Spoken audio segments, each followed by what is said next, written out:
yang wajib dibayar itu nggak sih? Pajak itu beban kehidupan dari pemerintah yang dibebankan kepada masyarakat. Pajak itu iuran wajib bagi warga negara.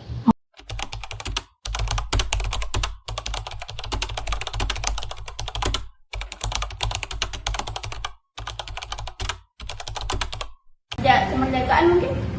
Pajak itu sudah ada dari semenjak zaman kerajaan. Kalau dahulu namanya upeti. Itu kurang tahu, tapi yang saya tahu itu sudah ada dari dulu.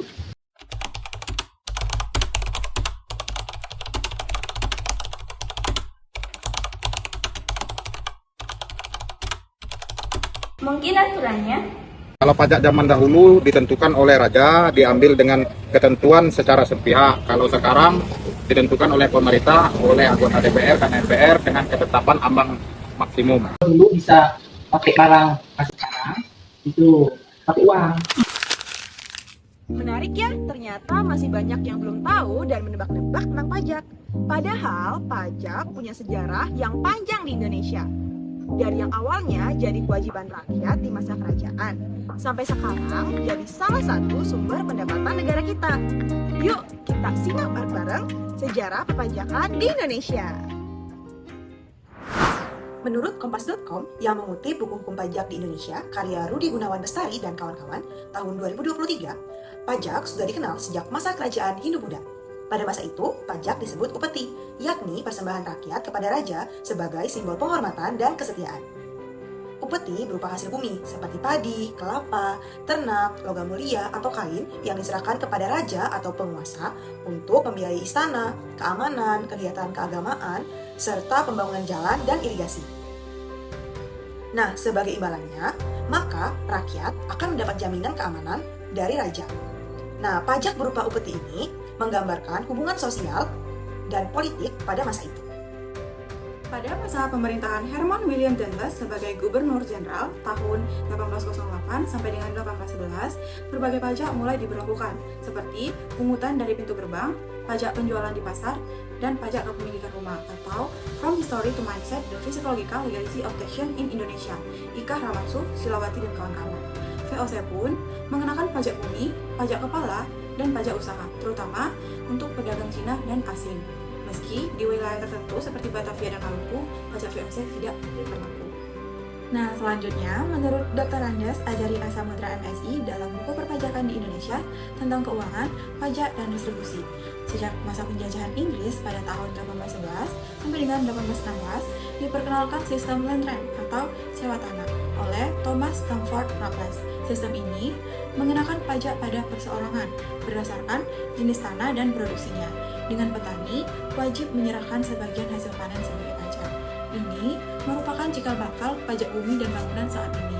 Namun, setelah Belanda mengambil alih, pajak dikenakan pada desa sebagai satuan administratif untuk mempermudah pengumpulan. Survei dan pengelompokan tanah dilakukan sebagai dasar penetapan pajak. Meskipun sering terjadi ketidakadilan karena variasi penetapan antar desa.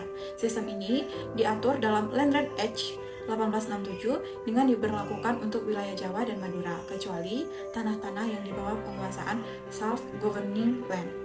Pada masa kolonial selanjutnya, pemerintah menambah jenis pajak seperti pajak penghasilan pada tahun 1920, pajak perseroan pada tahun 1925, pajak kekayaan pada tahun 1932, dan pajak kendaraan bermotor pada tahun 1934. Untuk hasil bumi seperti teh, kelapa, dan tembakau dikenakan tarif pajak 7,5%. Pada tahun 1941, sistem land rent diubah melalui resolusi Tauhid menjadi pajak peralihan saat Jepang menduduki Indonesia.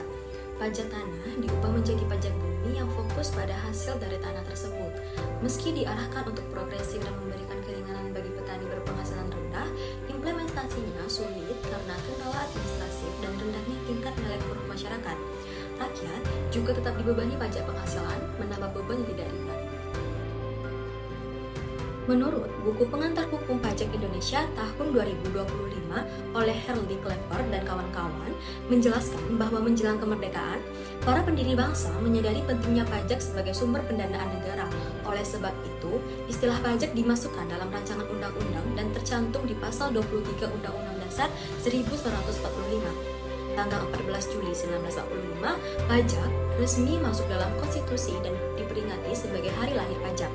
Pada tahun 1959, melalui peraturan pengganti Undang-Undang Nomor 11 tahun 1959, dikenalkan pajak hasil bumi dengan tarif lebih rendah berdasarkan nilai hasil tanaman.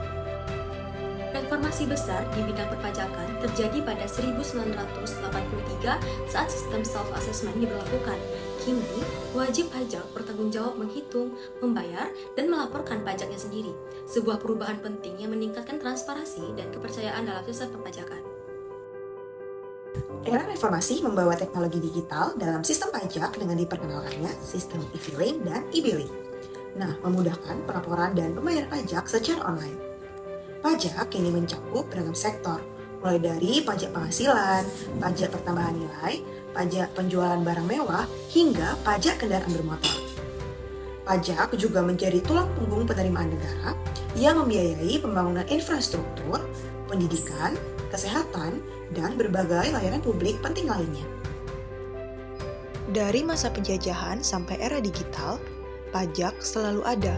Bedanya, kalau dulu jadi beban, sekarang pajak justru jadi kekuatan untuk membangun bangsa kita.